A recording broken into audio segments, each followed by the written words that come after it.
Sí, el presidente López Obrador ha identificado que es un poder que se está quedando atrás, ¿no? Si estamos en medio de una transformación de la llamada 4T, pues el Poder Judicial, bajo su autonomía, está viendo y no ve, los jueces hacen lo que quieren, sacan auténticos corruptos de prisión o a ladrones, bueno, luego les cancelan también órdenes de aprehensión, o sea, los jueces están en una burbuja. ¿Qué se puede hacer? Sin duda, una reforma. El presidente dijo que él no iba a lanzar esta iniciativa, que tenía que emanar del propio Poder Judicial, pero ya vimos que ellos no tienen ninguna intención de cambiar, pero sí se puede desde el Congreso, ¿no?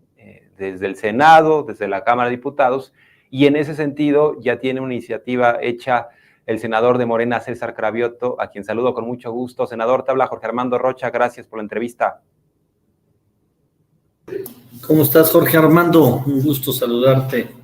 Igualmente, estimado, ya sabes que el gusto es mío. A ver, planteas una iniciativa de reforma al Poder Judicial de la Federación. ¿En qué términos y por qué? Bueno, en realidad vamos a presentar una serie de modificaciones legales para el funcionamiento del Poder Judicial. Y la primera que ya metí la semana pasada tiene que ver con un órgano que muy poca gente sabe cómo funciona, que ni siquiera saben que existe, pero que es un órgano muy importante en el Poder Judicial, que es el Consejo de la Judicatura. ¿Qué es el Consejo de la Judicatura? Pues es el ente al interior del Poder Judicial que ve dos temas fundamentales del Poder Judicial. El primero es que ve todo lo administrativo del Poder Judicial. Y la segunda tarea que tiene el Consejo de la Judicatura es que revisa el actuar de jueces, magistrados, ministros, todos los que trabajan en algún juzgado, y este órgano actúa completamente en la opacidad, o sea, nadie sabe cuándo se convoca, nadie sabe qué temas tratan, nadie sabe qué resoluciones tienen. Entonces, ¿qué estamos planteando en esta pequeñita reforma al artículo 80 de la Ley Orgánica del Poder Judicial?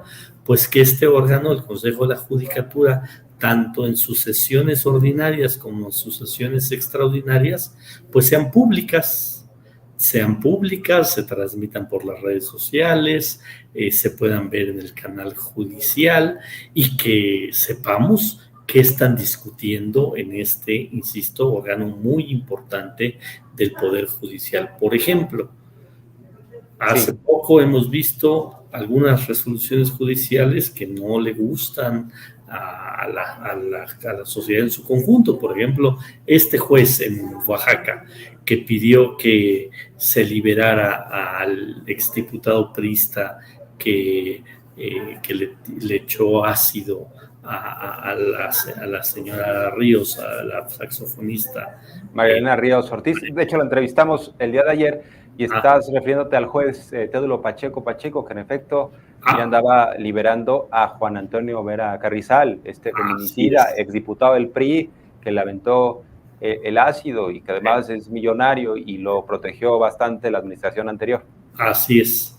Bueno, ¿sabemos si ya está en el banquillo de los acusados del Consejo de la Judicatura? ¿Sabemos si ya se le inició un procedimiento a este juez? ¿Sabemos qué sanción va a tener? ¿O si no va a tener sanción? ¿O si no se puso su caso en la mesa de las discusiones del Consejo de la Judicatura? ¿O no sabemos nada?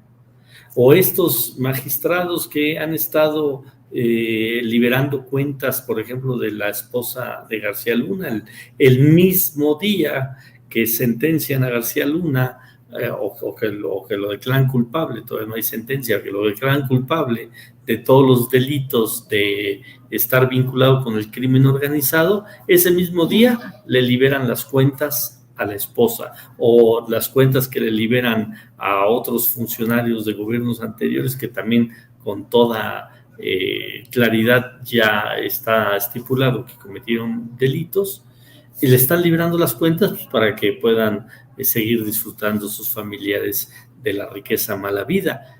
¿Alguien sabe en este país si esos magistrados están siendo sancionados?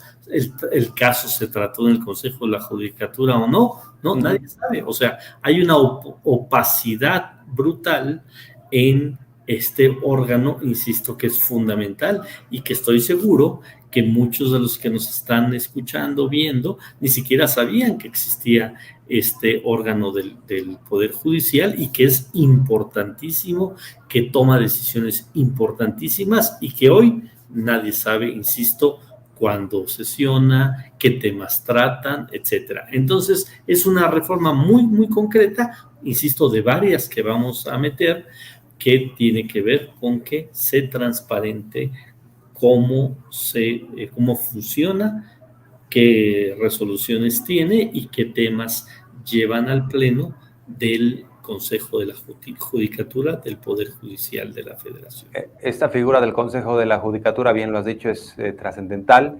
Por ejemplo, hay un juez que decidió cancelarle la orden de aprehensión por lavado de dinero y delincuencia organizada a Francisco Javier García Cabeza de Vaca, el exgobernador panista de Tamaulipas, que es un tremendo ladrón. Ahí están sus propiedades. A todas luces se han hecho reportajes de los bienes que tiene en Texas. O sea, 900 millones de pesos el angelito.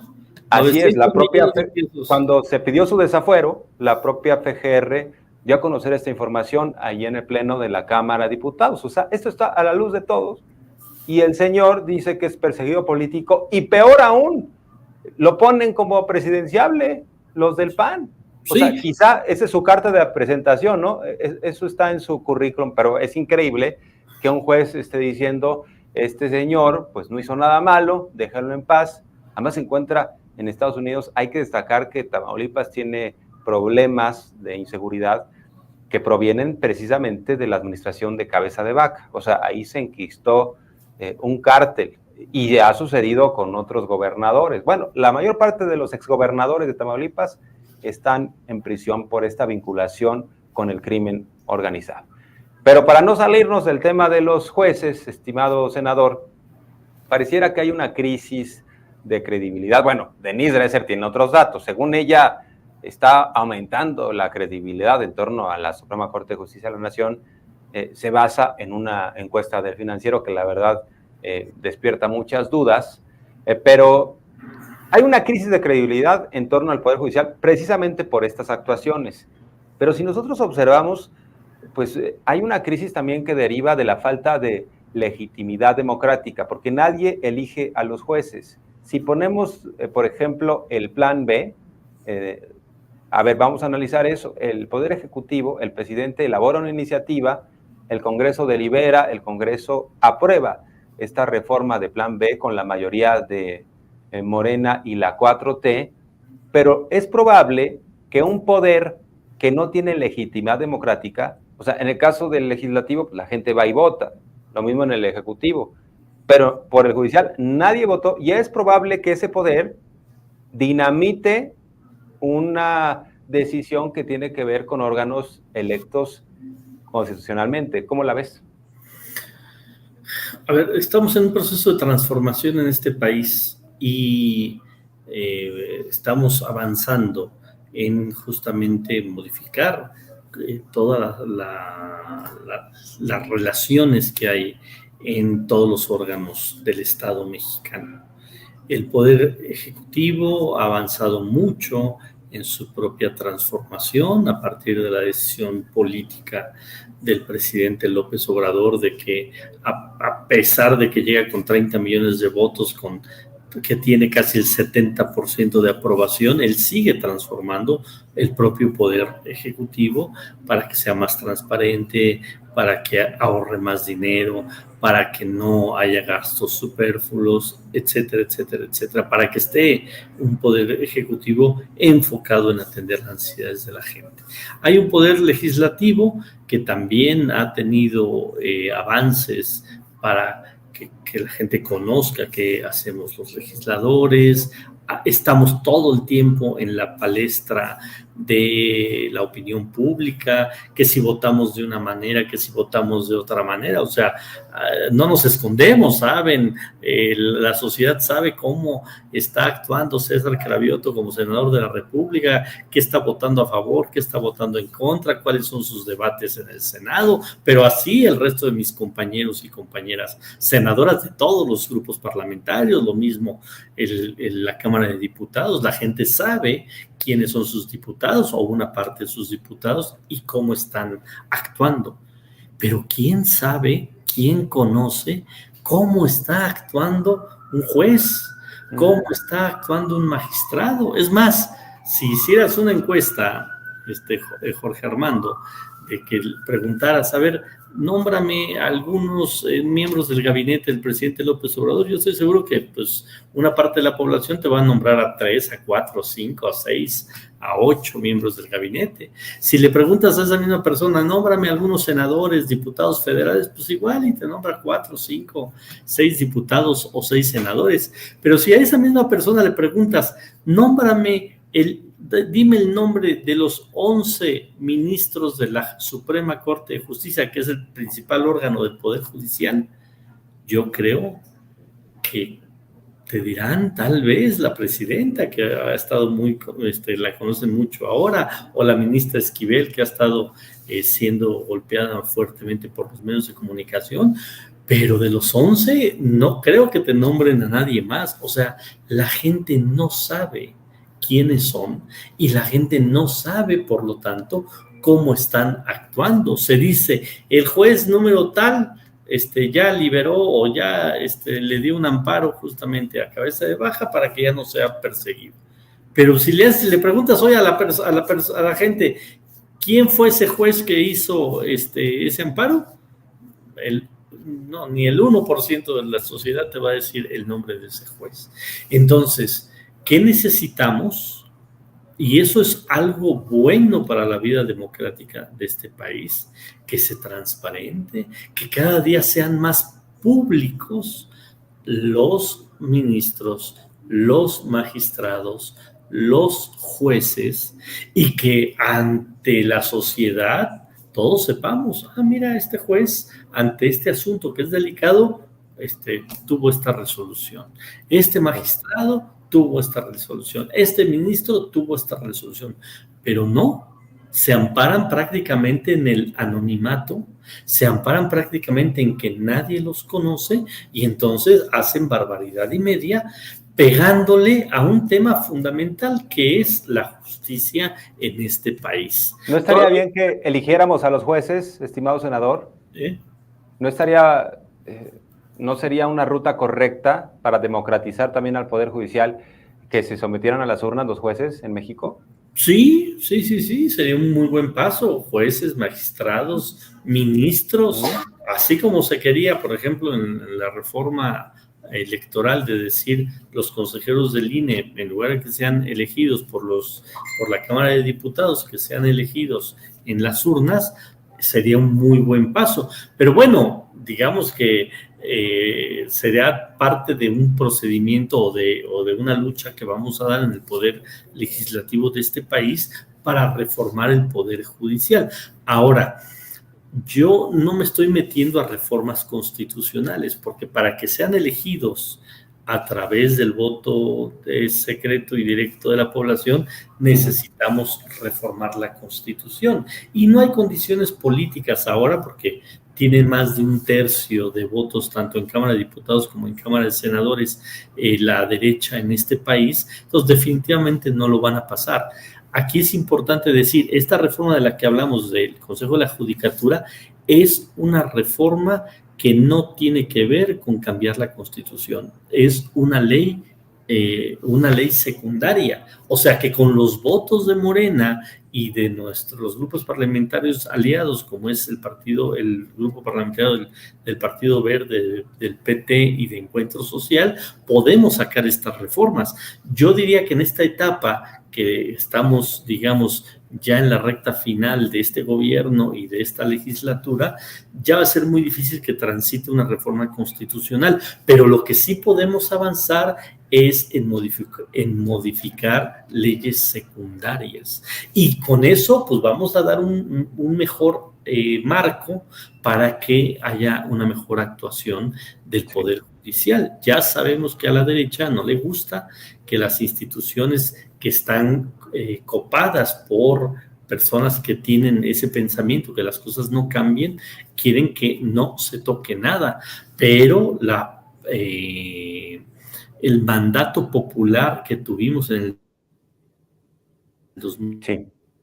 2021 es transformar este país. Ese es el mandato que tenemos, por lo menos los legisladores de Morena y de los grupos parlamentarios que llegamos gracias a esta ola de transformación que encabeza el presidente López Obrador. Entonces, tenemos que buscar las modificaciones, insisto, en leyes secundarias para transformar lo más que se pueda del Poder Judicial, y ojalá que el pueblo de México nos ratifique en el 2024, que tengamos 2/3 partes en el Congreso de la Unión para hacer modificaciones a la Constitución y hacer una revolución en el Poder Judicial que mucha falta hace. Pero mira, nada más con esta iniciativa que te estoy platicando, cambiarían muchas cosas, porque imagínate que tuviéramos hoy una sesión del Consejo de la Judicatura y que estuviera la televisión prendida.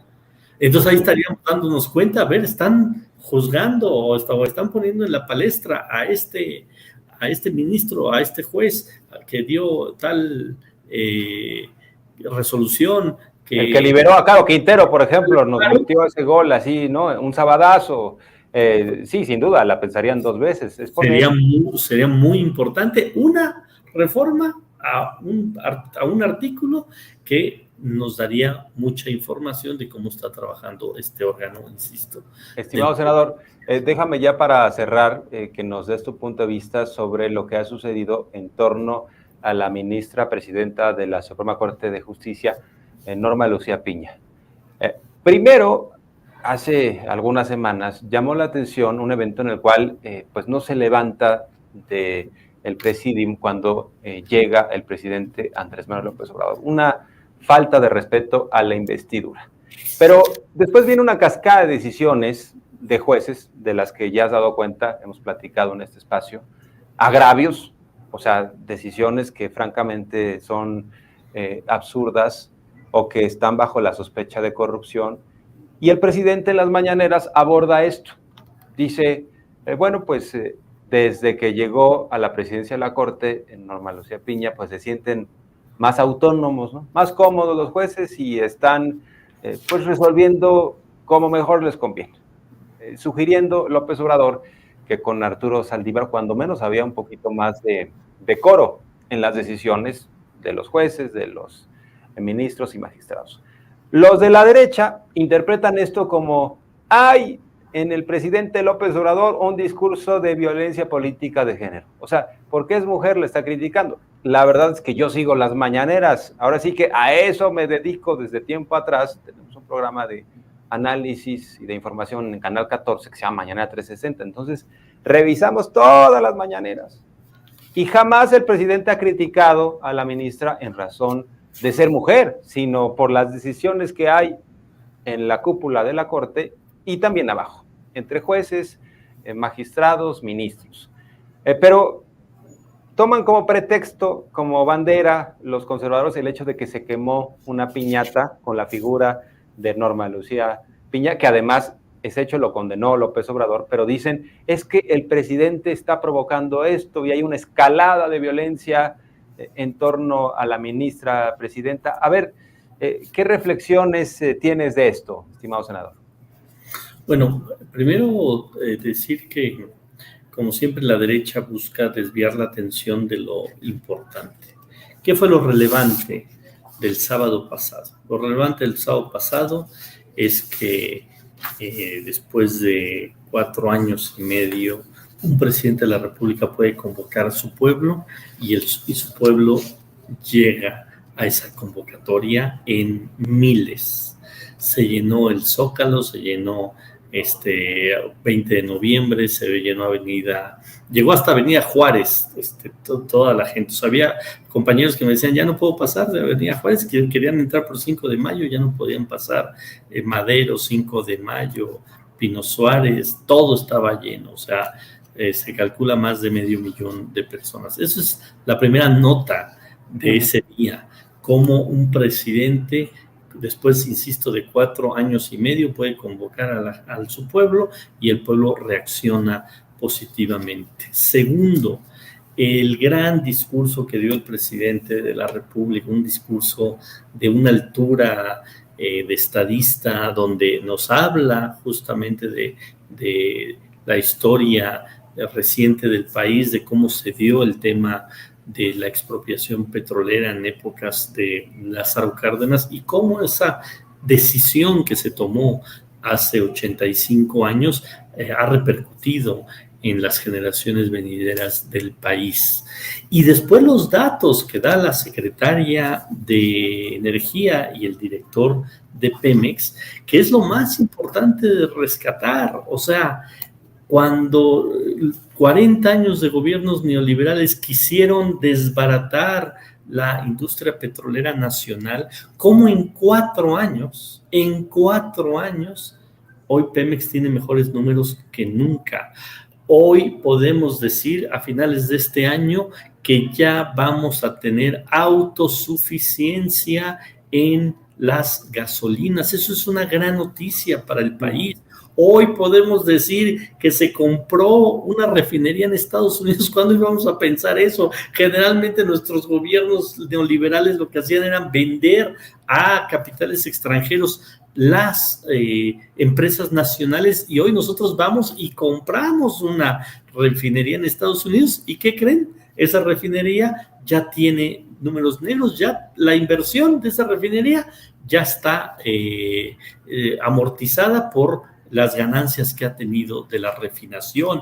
Hoy ya tenemos una refinería de Dos Bocas que también va a ser parte de esta gran política energética del presidente López Obrador de, insisto, tener autosuficiencia. Eso es lo que no quieren decir los medios tradicionales y se van con el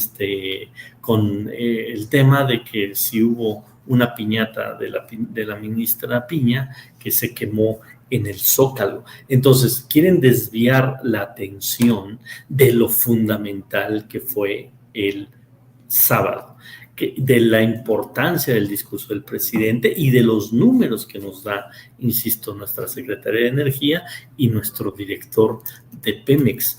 Y bueno, ya hablar de la doble moral de la derecha, pues ya es reiterar mucho, porque ha habido quemas de piñatas de Andrés Manuel López Obrador, estas gentes de la derecha como Martín Moreno, ¿no? Diciendo que si estuviera en sus posibilidades quemaría a todos los de Morena en el Zócalo.